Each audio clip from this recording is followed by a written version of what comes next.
من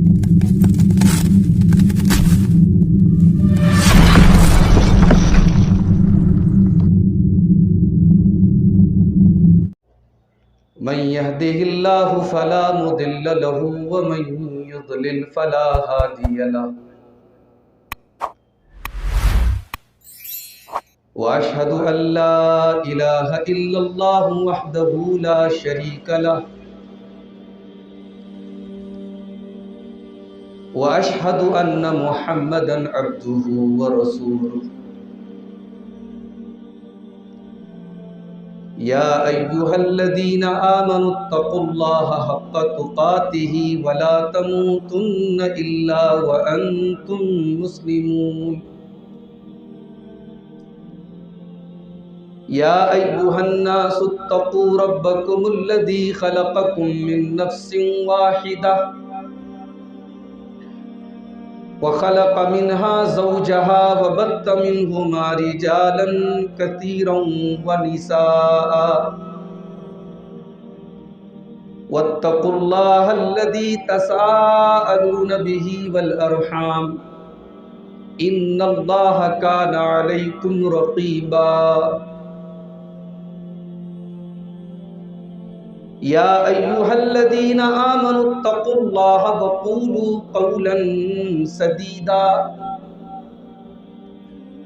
يصلح لكم أعمالكم ويغفر لكم ذنوبكم ومن يطع الله ورسوله فقد فاز فوزا عظيما أما بعد فإن خير الحديث كتاب الله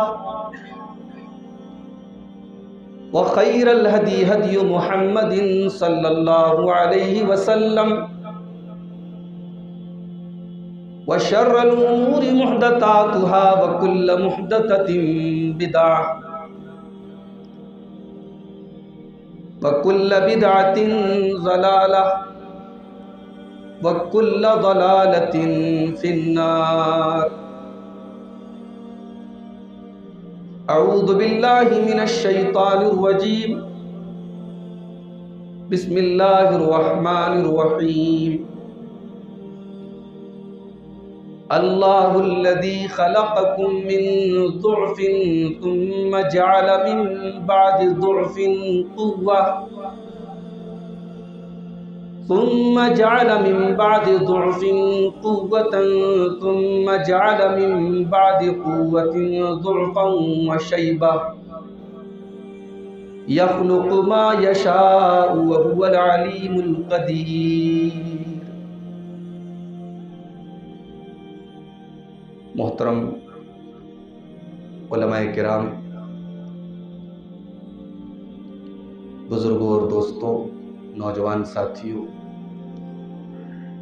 پردہ نشین ماں اور بہنوں، پیارے بچوں، سب سے پہلے میں اللہ تبارک و تعالیٰ کا شکر ادا کرتا ہوں کہ وادی کشمیر میں آپ کے سامنے آج مجھے گفتگو کرنے کی اس نے توفیق دی، اور میں اس علاقائی جمعیت کے ہمارے جو ذمہ دار ہیں ان تمام لوگوں کا میں شکر گزار ہوں کہ انہوں نے آج مجھے یہ سعادت دی، مجھے یہ موقع دیا کہ میں آپ کے سامنے کچھ باتیں رکھ سکوں. اللہ تعالیٰ ان تمام بھائیوں کو جزائے خیر دے جن کی کوشش سے آج کا یہ پروگرام آج اس مسجد میں منعقد ہوا ہے. اللہ ہم سب کو کہنے اور سننے سے زیادہ عمل کرنے کی توفیق عطا فرمائے.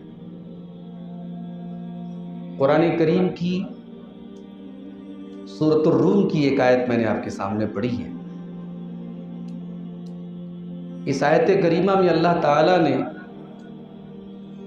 ہماری زندگی کے 3 الگ الگ دور کو بیان کیا. انسان کی زندگی میں 3 دور آتے ہیں، 3 اسٹیج ہوتے ہیں، 3 مراحل ہوتے ہیں. اللہ الذی خلقکم من ضعف، اللہ تبارک و تعالیٰ نے جب تم کو پیدا کیا تو تم کمزور تھے. یہ پہلا پیریڈ ہے، بچپن کا دور. بچہ پیدا ہوا کمزور ہے، اتنا کمزور ہے اسے بھوک لگی ہے روتا ہے، پیاس لگی ہے روتا ہے، پیٹ میں درد ہے روتا ہے. اس کے پاس اپنی بات کو کہنے کا کوئی اور میڈیم ہی نہیں ہے، وہ صرف رو کر کے اپنی بات بیان کرتا ہے. چل نہیں سکتا، بلا کسی کے سپورٹ کے حرکت نہیں کر سکتا. ماں باپ بھی بڑے احتیاط سے اٹھاتے ہیں کہ بچہ کمزور ہے، ہاتھ نہ ٹوٹ جائے، پیر نہ ٹوٹ جائے، کمزور ہے. اللہ الذی خلقکم من ضعف، اللہ تبارک و تعالیٰ نے تم کو کمزور بنایا.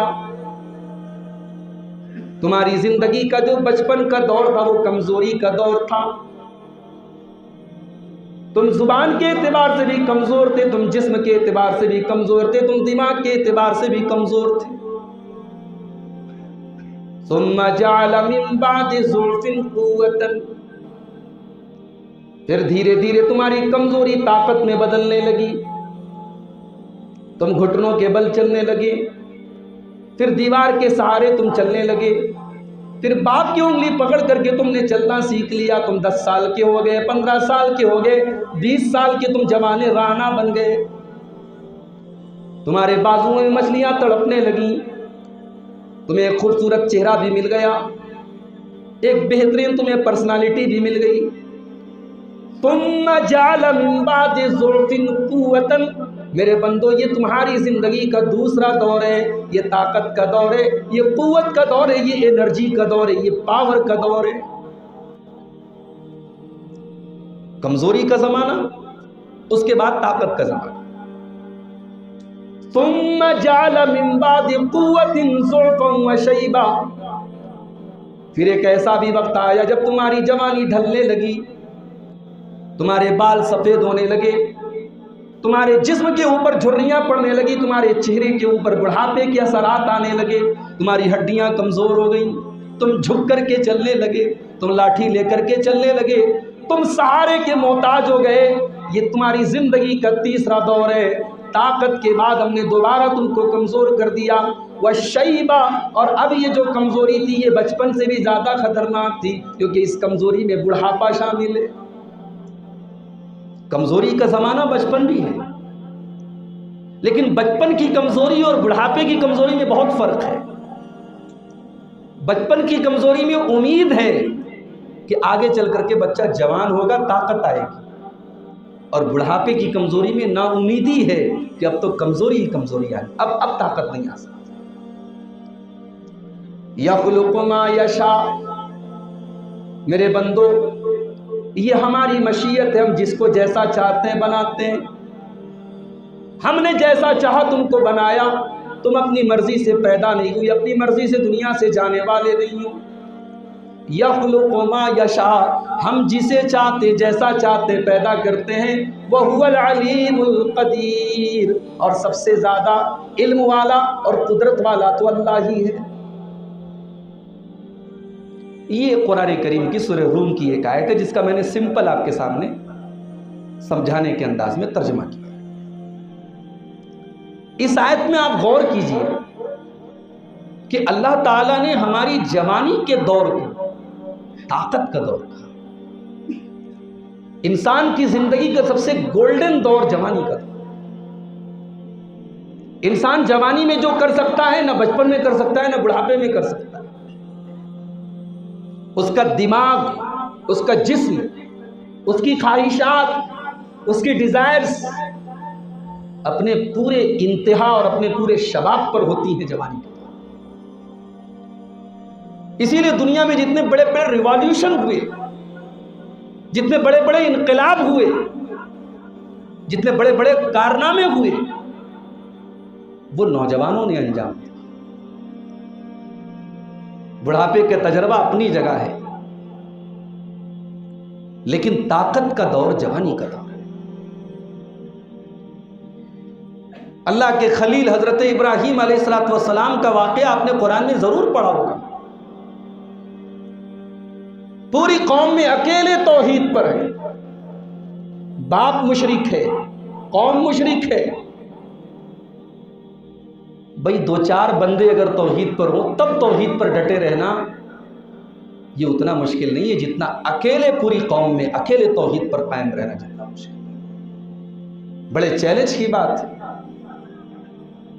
حضرت ابراہیم علیہ السلام جن کو اللہ تعالیٰ نے قرآن میں سارے مومنوں کا امام قرار دیا ہے، سارے موحدین کا امام قرار دیا ہے، ابراہیم علیہ السلام اپنی پوری مشرک قوم سے لوہا لیتے ہیں جوانی کے دور میں، اپنی قوم کے سامنے برملا اعلان کرتے ہیں، تاللہ لاکیدن اصنامکم بعد ان تولوا مدبرین۔ اے میری قوم کے لوگوں، اے بتوں کی پوجا کرنے والوں، اے پتھر کی مورتیوں کی عبادت کرنے والوں، میں تمہارے ان جھوٹے معبودوں کی ایک دن ضرور درگت بناؤں گا۔ کتنی بڑی بات ہے، کتنی ہمت کی بات ہے، اتنا بڑا چیلنج پوری قوم کے سامنے دے رہے ہیں، اوپن دے رہے ہیں، اوپنلی دے رہے ہیں۔ اور ایک دن جب حضرت ابراہیم کو موقع ملا، ساری قوم کے لوگ میلے میں گئے ہیں، تہوار منا رہے ہیں، خوشی منا رہے ہیں، ابراہیم اپنی قوم کے عبادت خانے میں داخل ہوتے ہیں اور قرآن کے الفاظ ہیں فَجَعَلَهُمْ جُزَازًا إِلَّا كَبِيرًا لَهُمْ لَعَلَّهُمْ إِلَيْهِ يَرْجِعُونَ۔ ابراہیم نے سارے بتوں کو توڑ دیا۔ نہیں، اگر میں یہ ترجمہ کروں تو شاید ترجمہ صحیح نہیں ہوگا۔ فَجَعَلَهُمْ جُزَازًا، انہوں نے سارے بتوں کو ریزہ ریزہ کر دیا، سارے بتوں کو چورا چورا کر دیا، سارے ان بتوں کو، ان مٹی کے خداؤں کو حضرت ابراہیم نے پاؤڈر بنا دیا، چورا چورا کر دیا، توڑ دیا سب، بڑے والے کو چھوڑ دیا، کیونکہ مقصد کیا تھا؟ انہیں توحید کا درس دینا تھا۔ اب قوم کے لوگ جب میلے سے آئے، اپنے معبودوں کی یہ درگت دیکھی، قالوا من فعل هذا بآلهتنا انه لمن الظالمین، ہمارے معبودوں کے ساتھ اتنا برا سلوک کس نے کیا ہے؟ بہت بڑا ظالم ہے جس نے ایسا کیا ہے۔ قوم کے اندر کچھ لوگوں نے کہا قالوا سمعنا فتى يذكرهم يقال له ابراہیم، قوم کے اندر کچھ لوگوں نے کہا ہم نے ایک نوجوان کو سنا ہے جس کا نام ابراہیم ہے، وہی ان بتوں کے پیچھے پڑا رہتا ہے، وہی ان بتوں کو برا بھلا کہتا ہے، ضرور یہ اسی کا کام ہوگا۔ میں آپ کی توجہ اسی لفظ کی طرف لے کے جانا چاہتا ہوں۔ قوم کے لوگوں نے کیا کہا؟ قالوا سمعنا فتى، ہم نے ایک نوجوان کو سنا، یعنی ابراہیم نے جب اپنی قوم کے بتوں کو توڑا تھا تو یہ کارنامہ انہوں نے نوجوانی کے عالم میں کیا۔ بتوں کو توڑنا یہ نوجوان کا کام ہو سکتا ہے۔ قوم کے لوگوں نے کہا ابراہیم کو لایا جائے ابراہیم کو، تاکہ لوگ دیکھ لیں کہ ہمارے بتوں کے ساتھ اتنے بدتمیزی کرنے والے، اتنی گستاخی کرنے والے کی کیا سزا ہوتی ہے۔ ابراہیم کو لایا گیا، قالوا اَأَنْتَ فَعَلْتَ هَذَا بِآلِهَتِنَا يَا ابراہیم، کہنے لگے اے ابراہیم کیا تم نے ہمارے معبودوں کے ساتھ یہ کام کیا ہے؟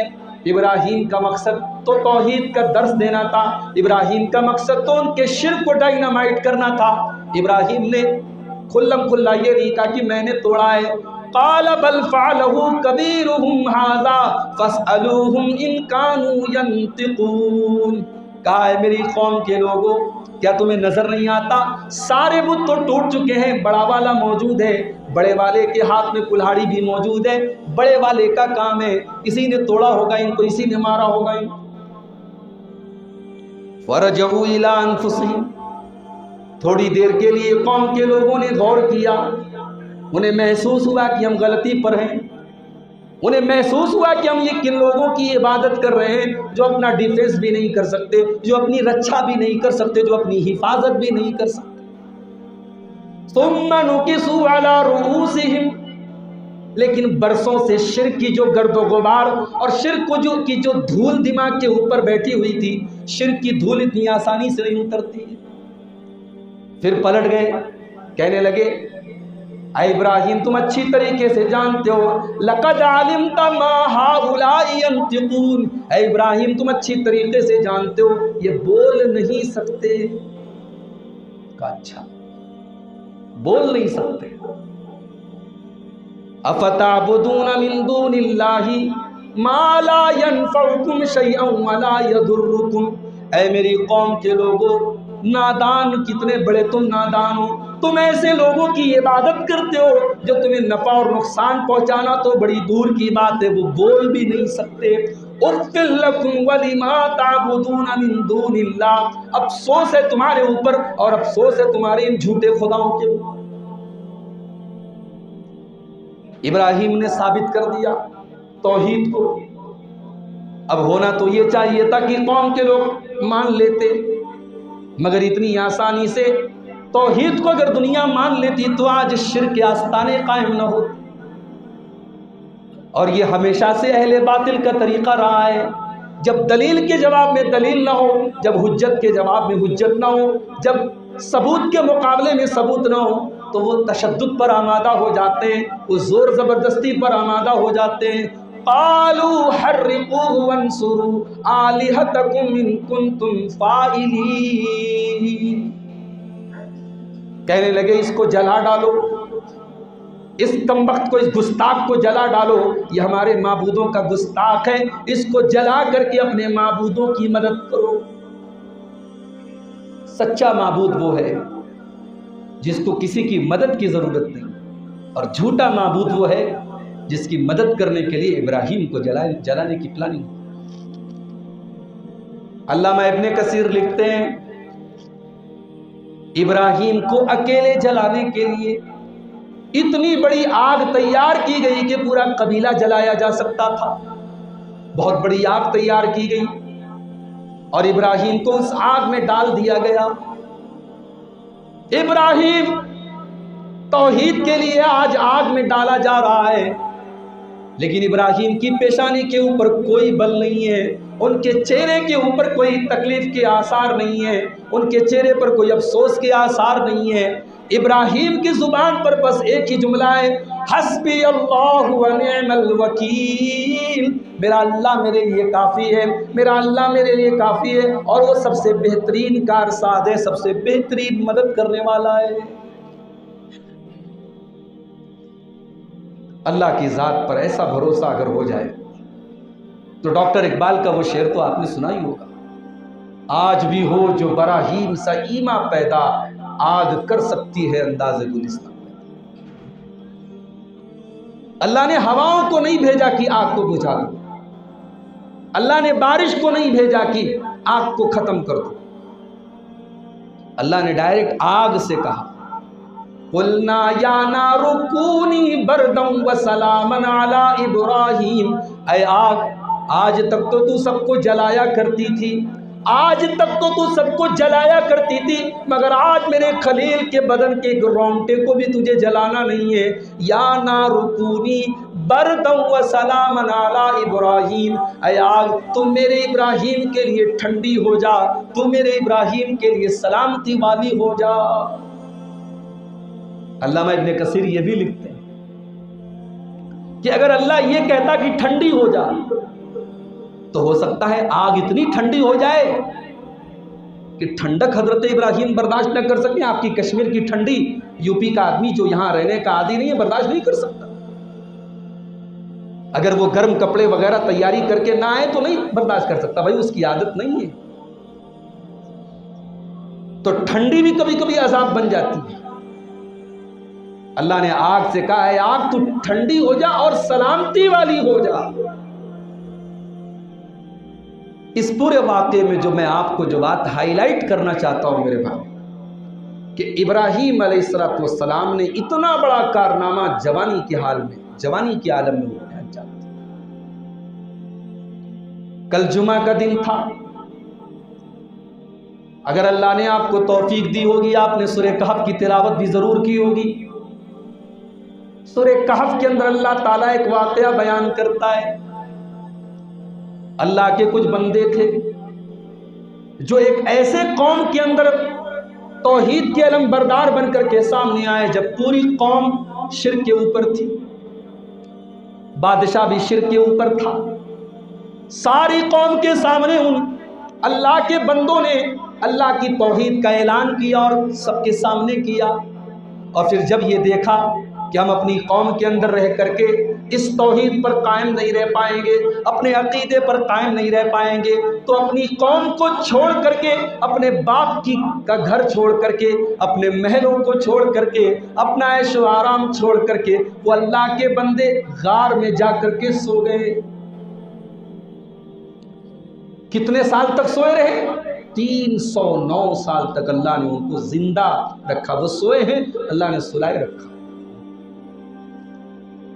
پورا واقعہ بیان کیا گیا، لیکن پورے واقعے میں اللہ تعالیٰ نے جس بات کو ہائی لائٹ کیا ہے میرے پیارے ساتھیوں، وہ کون سی بات ہے؟ اللہ فرماتا ہے اِنَّهُمْ فِتْيَةٌ آمَنُوا بِرَبِّهِمْ وَزِدْنَاهُمْ هُدًى۔ یہ اپنے قوم سے توحید کا اعلان کرنے والے، اپنی قوم سے لوہا لینے والے اور بادشاہ کے سامنے کھڑے ہو کر کے شرک کو باطل قرار دینے والے اور توحید کا اعلان کرنے والے، یہ اللہ کے بندے 20 سال کے 22 سال کے نوجوان تھے۔ انہم فتیۃ، یہ چند نوجوان تھے جو اپنے رب کے اوپر ایمان لائے۔ میرے پیارے ساتھیوں، ایک وہ نوجوان تھے جنہوں نے اپنی جوانی کے عیش و آرام کو توحید کے لیے قربان کر دیا اور اللہ کے دین کو بچانے کے لیے اپنے محلوں کو چھوڑ کر کے غار میں جا کر کے سو گئے۔ آج ہمارا نوجوان کیا کر رہا ہے؟ ذرا ہم اپنے گریبانوں میں جا کے، زندگی کا سب سے قیمتی دور جوانی کا دور ہے، ذرا اپنے نبی کی سیرت اٹھا کے ہم دیکھیں۔ اللہ کے پیارے نبی جناب محمد الرسول اللہ صلی اللہ تعالی علیہ وسلم کے اوپر ایمان لانے والے صحابہ کی اکثریت نوجوانوں کی ہے۔ اسلام کا جو پودا آپ نے لگایا، اس اسلام کے پودے کو اپنے خون جگر سے سینچنے والے زیادہ تر نوجوان صحابہ ہیں۔ حضرت علی رضی اللہ تعالیٰ عنہ بہت ہی کم عمر میں، بعض روایات کے مطابق 12 یا 14 سال کی عمر میں ایمان لاتے ہیں۔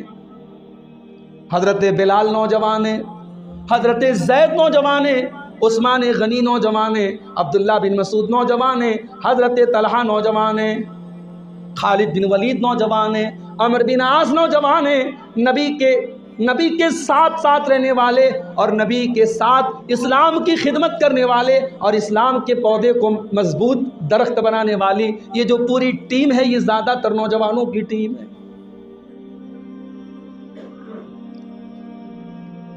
اللہ کے نبی نے اپنے انتقال کے پہلے ایک لشکر بھیجا رومیوں سے لڑنے کے۔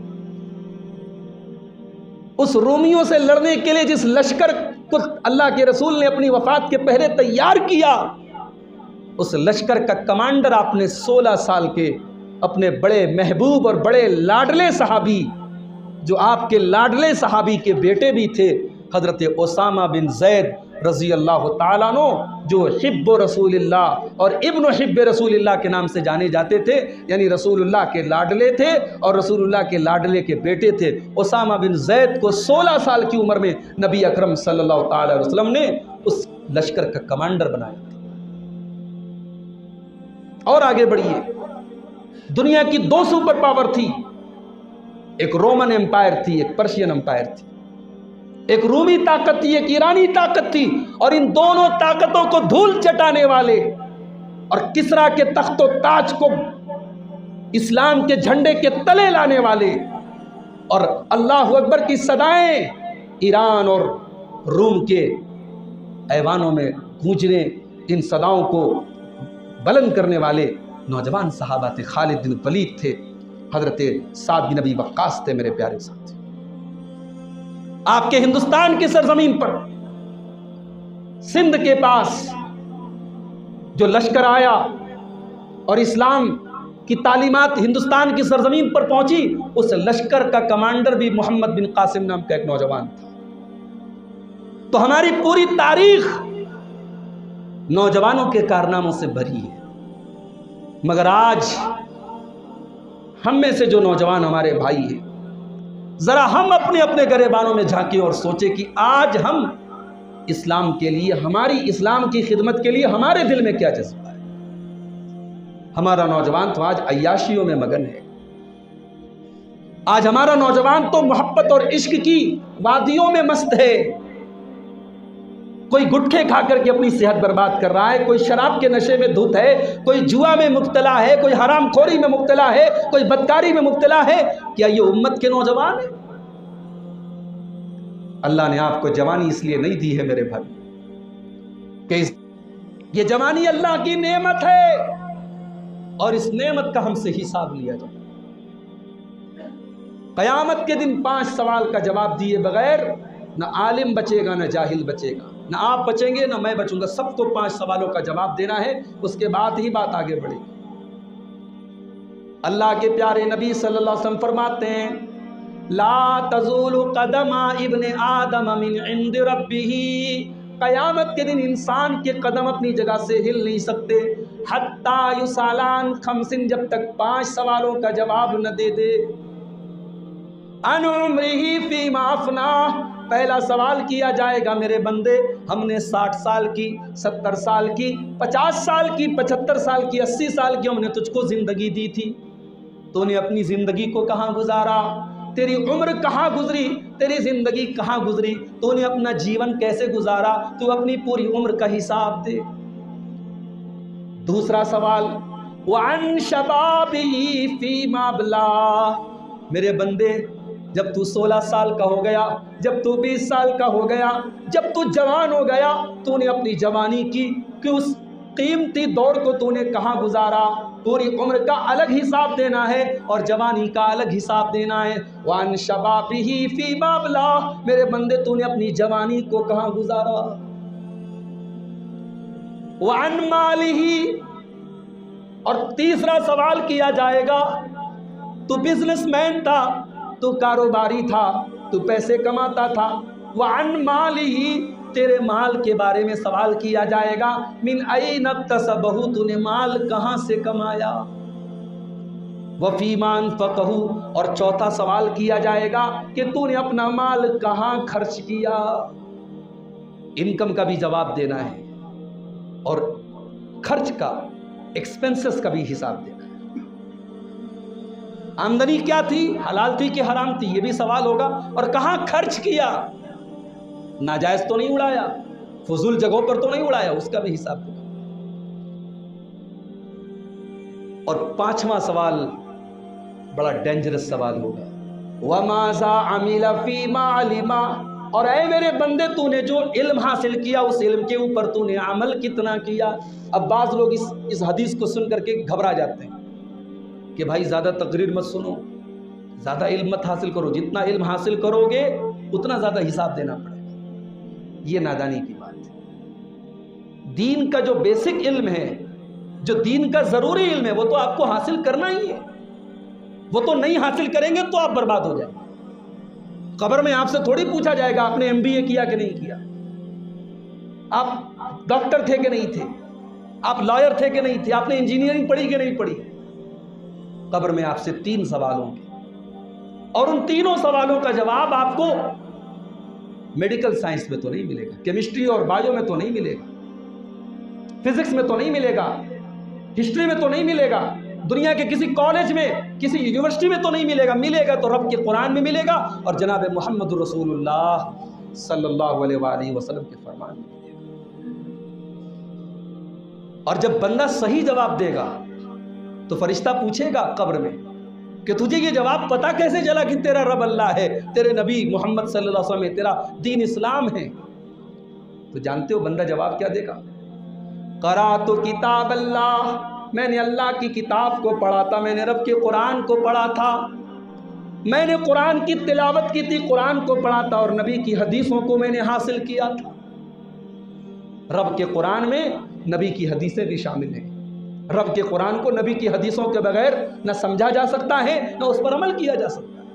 تو جہاں شریعت میں یہ کہا گیا کہ قرآن کی تلاوت کرو، اس میں آٹومیٹک یہ حکم شامل ہے کہ ساتھ میں نبی کی سنت کو بھی اپناؤ، اس لیے کہ نبی کی حدیثوں کے بغیر قرآن کو نہ سمجھا جا سکتا ہے نہ قرآن پر عمل کیا جا سکتا ہے۔ تو ہمارا نوجوان آج کہاں ہے میرے بھائی؟ آج کی میری تقریر کا یہی ٹاپک ہے کہ آج ہمارا نوجوان کہاں ہے؟ کون سی ایسی چیزیں جو ہمارے نوجوانوں کو ڈسٹرائے کر رہی ہیں، برباد کر رہی ہیں؟ کسی قوم کو برباد کرنا ہو آج کے زمانے میں، اسے ایٹم بم سے برباد کرنے کی ضرورت نہیں ہے، اسے ہتھیاروں سے برباد کرنے کی ضرورت نہیں ہے۔ کسی قوم کو، کسی کمیونٹی کو برباد کرنا ہو، اس قوم کے نوجوانوں کے ہاتھ میں ڈرگس تھما دو، اس قوم کے نوجوانوں کے ہاتھ میں موبائل کے اندر پورن سائٹ کا رسیہ بنا دو، خوبصورت لڑکیوں کے جال میں پھنسا دو، انہیں جنسی خواہشات کا غلام بنا دو، انہیں شہوت کا غلام بنا دو، انہیں نشے کا عادی بنا دو، انہیں دنیا پرست بنا دو، وہ قوم آٹومیٹک برباد ہو جائے۔ اور آج ہمارے دشمنوں نے ہمارے نوجوانوں کے ساتھ یہی کیا ہے۔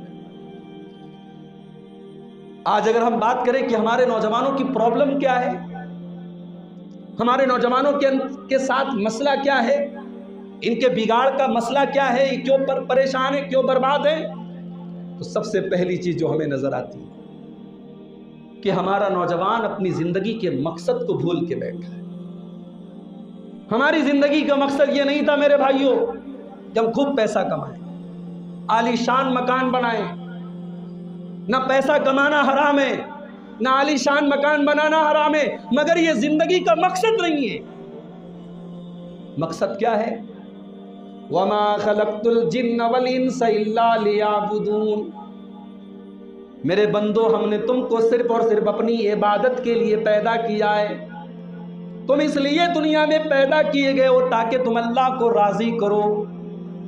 تم شادی بھی کرو تو اللہ کو راضی کرنے کے لیے کرو، تم بچے بھی پیدا کرو تو اللہ کو راضی کرنے کے لیے کرو، تم بیوی کے جائز حقوق کو پورا کرو تو اللہ کو راضی کرنے کے لیے کرو، تم کاروبار بھی کرو تو اللہ کو راضی کرنے کے لیے کرو، تم بازار میں بھی جاؤ تو اللہ کو ناراض کرنے والا کوئی کام نہ کرو۔ وَمَا خَلَقْتُ الْجِنَّ وَالْإِنسَ إِلَّا لِيَعْبُدُونَ، مقصد اللہ کی عبادت ہے۔ اور یہاں یہ غلط فہمی دور کر لیجیے، شریعت کے ٹرم میں جب ہم عبادت بولتے ہیں تو عبادت ڈز ناٹ مین نماز، عبادت ڈز ناٹ مین فاسٹنگ، روزہ۔ عبادت کا مطلب ہر وہ عمل جس سے اللہ راضی ہو۔ آپ کا کاروبار بھی اللہ کی شریعت کی نظر میں عبادت ہے اگر آپ حلال طریقے سے کاروبار کر رہے ہیں، حتیٰ کہ اپنی بیوی کا حق آپ ادا کر رہے ہیں۔ اللہ کے نبی تو یہاں تک فرماتے ہیں، بخاری کے الفاظ ہیں، حتی اللقمۃ التی تضعها فی امراتی کا، اپنی بیوی کے منہ میں آپ جو لقمہ ڈالتے ہیں، اپنی بیوی کو جو کھانا کھلاتے ہیں، اس پر بھی آپ کو ثواب ملے گا اگر آپ کا مقصد تبتغی بہا وجہ اللہ کو راضی کرنا اگر آپ کا مقصد۔ تو ہماری زندگی کا مقصد تو یہ تھا میرے بھائی۔